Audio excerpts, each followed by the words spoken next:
Dawn. We spend the night on the southern tip of Baja Island in a sea of solar panels the size of playing cards.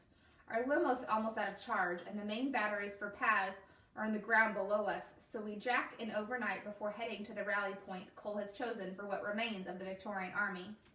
I sleep with him out under the stars. The breeze blows cool off the ocean, and we hold each other for warmth.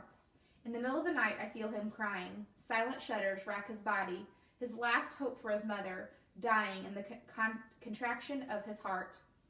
I try to comfort him with whispers, uncertain if they're lost in the roar from the surf. It's better than thinking about Rafi alone in her room, alone in her grief, with no friends who even knew she had a sister. When dawn breaks at last, the field of solar panels stirs around us. Each has 6 legs to move and angle themselves as needed as the day goes on.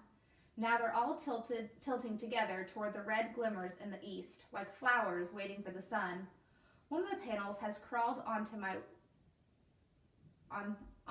wadded up sneak suit, questing for more light. I place it gently on the ground, pulling on my suit. I realize that it fits me better now. It's learning the shape of my body, or maybe it's because I've gotten rid of my nightshirt and underneath. The liquid weight of the dew collected overnight feels reassuring. With water and my knife, I can survive the wild. I kneel beside Cole. You awake? A murmur comes from his lips, and I lean closer to kiss them. His eyes spring open. Frey? Expecting someone else? He smiles, sitting up. The tiny machines around us skitter out of his shadow. The sun is igniting the horizon now, turning the host of solar panels into a dark ruby sea. We pause to watch the dawn, the sun pulling itself up, light rippling across the panels as they drink in energy. The world shifting from crimson to orange. Look, Cole says. You're beautiful. What do you... I look down. My suit's in camo mode, matching the solar panels around us. I shimmer like stained glass, 100 reflections of the dawn mapped onto my body. Cole kisses me, and we stay there until the sugary smells of pastries and sweet coffee spill from the open limo doors. Tio and Zara are eating breakfast inside. Tio's school uniform looks more rumpled than ever, but Zura's fatigues are still immaculate. She doesn't waste time. Morning, sir. Units should be arriving at the rally point by now. We're fully recharged. Then let's head south, Cole says, taking a cup of coffee. Care to do the honors, little brother? Limo, head to program destination, Tio orders, beaming at us as the lifting fans begin to spin. I smile back at him. Sren only gave him the limo's proxy to make sure Cole keeps his word, but it gives Tio a role in the fight against my father. As we lift into the air, I look out the window. From this height, the solar panels glint like bright, rippling water. The sun is fully risen now, the reds and oranges fading into reflected blue sky. Something's happening, Cole says from the next window over the city. I squint through the sunlight. A fleet of hover cars is rising from the center of Tio. They spiral into the air, fleeing out in all directions like a wheel of fireworks. Zura joins us at the window. That looks like a search pattern. Anything to do with us? Cole asks. Limo, Tio says. Local news feed. An air screen fills the center of the cabin. At first, it's the images of Warden hover cars, and the Spanish is too rapid for me.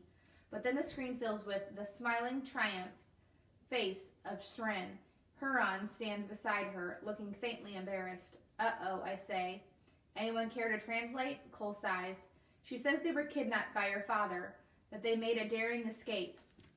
I knew she wouldn't stick with the truth, Tio says. It's not dramatic enough. I shake my head. So those wardens are looking for kidnappers? Can this thing go any faster? Limo, Tio says. Maximum speed, please.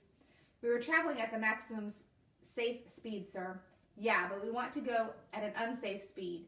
It's a medical emergency. Correcting course, the limo says. The nearest hospital is... Don't turn back, Tio cries. I need my pills, which are only available at the destination. Please go there at top speed. The limo considers this a moment. You will require liability. Put it on the account. The pitch of the lifting fans increases. Rentals, mutters Zura. I raise my hands for calm. What can the Paz wardens do to us? We didn't really kidnap Sren and Huron. They'll find our weapons, Zura says. And when the limo spills its records, they'll know we spent last night jacking the city power grid. They'll have to impound us. T.O. leans back. Yes, this would be a bad situation if we were in some armored cover car, but they won't be looking for kidnappers in a rented... Apologies, sir, the limo says.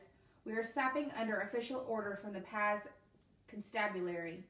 The lifting fans shift and pitch again. Cole sighs. You were saying?